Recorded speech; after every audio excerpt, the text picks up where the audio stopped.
Hey there, what's up? In this video, I'll give you a quick guide on how you can fix Google Meet microphone not working.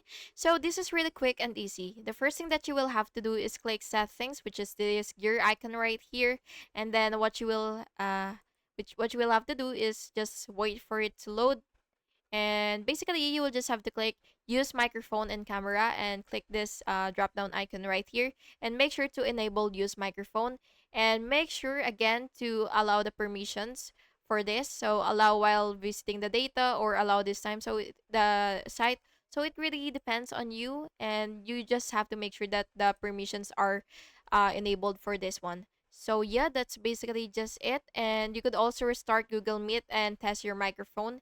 And by the way, updating your browser or starting your computer can fix persistent issues. And that's it.